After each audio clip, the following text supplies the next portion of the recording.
Return to your father and say, O our father, verily your son Benjamin has stolen, and we testify not except according to what we know, and we could not know the unseen, and ask the people of the town where we have been, and the caravan in which we returned, and indeed we are telling the truth.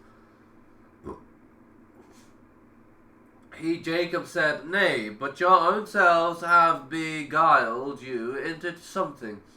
So patience is most fitting for me. Maybe Allah will bring them back all to me. Truly, only He is all-knowing, all-wise. And he turned away from them and said, Alas, my grief for Joseph, and he lost his sight because of the sorrow that he was suppressing. Jacob's request to find Joseph. The father was deeply hurt. Only prayer could comfort him and strengthen his faith and patience, weeping all those years for his beloved son Joseph, and now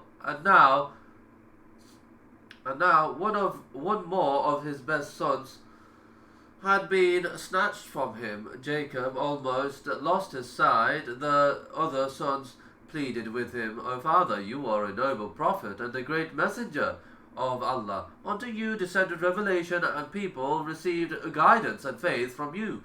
Why are you destroying yourself in this way? Jacob replied, rebuking me will not lessen my grief.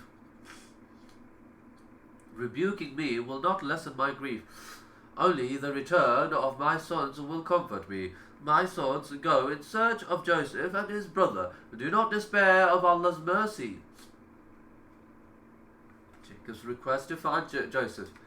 Allah the Almighty told us, they said, By Allah, you will never cease remembering Joseph until you become weak and with old age, or until you be of the dead.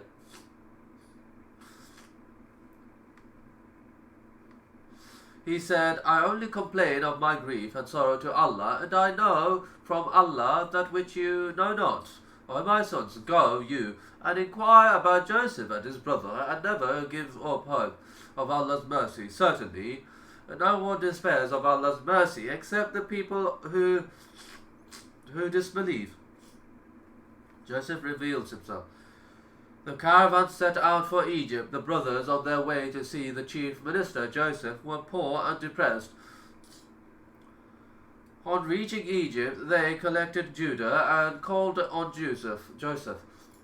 To warn, they pleaded, O ruler of the land, a hard time has hit us and our family, and we have brought poor capital, so pay us full measure and be charitable to us. Truly Allah does reward the charitable. At the end they begged Joseph. They asked alms of Joseph, or of him, appealing to his heart, reminding him that Allah rewards alms givers. At this moment, in the midst of their plight, Joseph spoke to them in their native tongue, saying, Do you know what you did with Joseph and his brother when you were ignorant? They said, Are you indeed Joseph? He said, I am Joseph, and he is my brother Benjamin. Allah has indeed been gracious to us. Verily, he who fears Allah with obedience to Him, by abstaining from sins and evil deeds, and by performing righteous good deeds, and is patient, then surely Allah makes not the reward of the good doers to be lost. They said, By Allah, indeed Allah has preferred you above us, and we certainly have been sinners. The brothers began to tremble with fear, but Joseph comforted them. No reproach on you this day. May Allah forgive you, and He is the most merciful of those who show mercy. Jacob learns about Joseph. Joseph embraced them, and today they wept with joy. It was not possible for Joseph to leave his responsible office without proper replacement. So he advised his brothers, "Go with this shirt of mine and cast it over the face of my father. He will become clear-sighted. And bring to me all your father."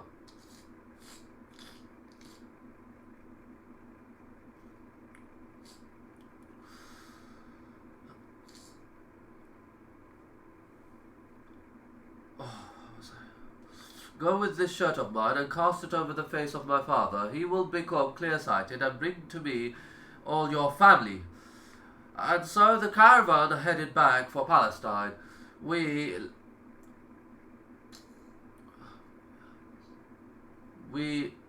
leave the scene in Egypt and return to Palestine and the house of Jacob. The old man is sitting in his room. Tears have been flowing down his cheeks. He stands up all of a sudden, dresses, and goes out to his son's wives.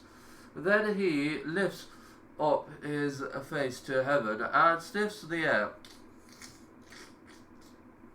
The wife of the eldest son remarked, "Jacob has come out of his room today." The woman inquired about what was amiss.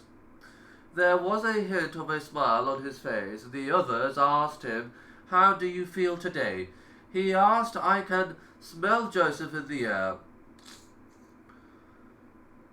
The wives left him alone, saying to one another that there was no hope for the old man. He will die of weeping over Joseph. Did he talk about Joseph's shirt? I do not know. He said he could smell him. Perhaps he has gone mad. That day the old man wanted a cup of milk to break his fast, for he had been fasting at night.